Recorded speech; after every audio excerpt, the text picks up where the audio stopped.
La parole est à Madame Alban Gaillot. Merci, Monsieur le Président. Ma question s'adresse à Madame la ministre des Solidarités et de la Santé concernant l'évolution des tarifs des complémentaires santé dans le cadre de la mise en place du reste à charge zéro. Donner à tous les Français un accès à des soins pris en charge à 100% dans le secteur de l'optique, de l'audiologie et du dentaire constitue un engagement important du Président de la République que nous avons porté pendant la campagne. Aussi, depuis l'automne 2017, une large concertation a réuni les représentants des secteurs concernés et s'est traduite par la signature de 3 accords et conventions au printemps 2018. Cette concertation a permis de définir un panier 100% santé, comprenant des équipements de qualité et répondant à l'ensemble des besoins de santé. Cette offre sera accessible à tous et prise en charge à 100% par l'assurance maladie obligatoire et les contrats de complémentaire santé responsables. Le PLFSS 2019 que nous votons cette semaine concrétise cet engagement présidentiel. Comme vous le rappeliez encore hier, Madame la Ministre, les complémentaires santé ont pris l'engagement de ne pas augmenter leurs tarifs. Pourtant, depuis plusieurs jours, la presse se fait écho d'études alarmistes qui démentent ces engagements. Annoncée comme indolore pour les assurés, la mise en place de cette réforme pourrait se traduire à terme par une hausse comprise entre 6 et 9% des cotisations. Un cabinet de conseil en assurance pour qui cette promesse serait, je cite, intenable et les obligerait à répercuter une partie des coûts à leurs assurés. Aussi, Madame la Ministre, ma question est la suivante. De quelle façon comptez-vous prévenir la hausse des tarifs des complémentaires santé? Quelles mesures sont étudiées afin de s'assurer que cette réforme attendue par les Français puisse pleinement s'appliquer et profiter à ceux qui en ont le plus besoin? Je vous remercie. Merci. La parole est à Madame Agnès Buzyn, ministre des Solidarités et de la Santé.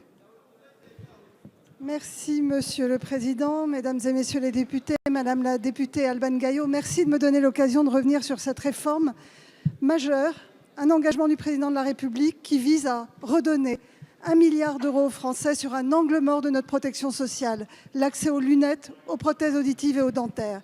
Alors, vous l'avez rappelé hier, des chiffres ont été publiés par une société de courtage en assurance. Elle fait peur, elle y a peut-être un intérêt. Mais, comme vous l'avez rappelé, nous nous sommes engagés. Cette réforme, elle va redonner, je l'ai dit, 1 milliard d'euros aux Français, directement, 1 milliard d'euros qui étaient dépensés par eux, directement de retour dans leur poche.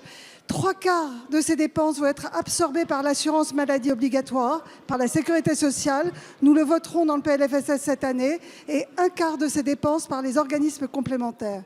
Les organismes complémentaires ont négocié avec nous, avec les professionnels des filières. Ils se sont engagés. Et je sais qu'ils respecteront leurs engagements. Ils se sont engagés à ne pas augmenter le prix de leurs primes d'assurance. Nous avons un comité de suivi qui se réunit 2 fois par an. Il commencera au mois de décembre. Nous avons un observatoire des prix. Cet engagement sera tenu parce que ces 250 millions d'euros supplémentaires à absorber en 3 ans par les complémentaires, c'est peu de choses par rapport aux 37 milliards de primes récoltées par les complémentaires chaque année, et c'est donc absorbable dans leurs primes.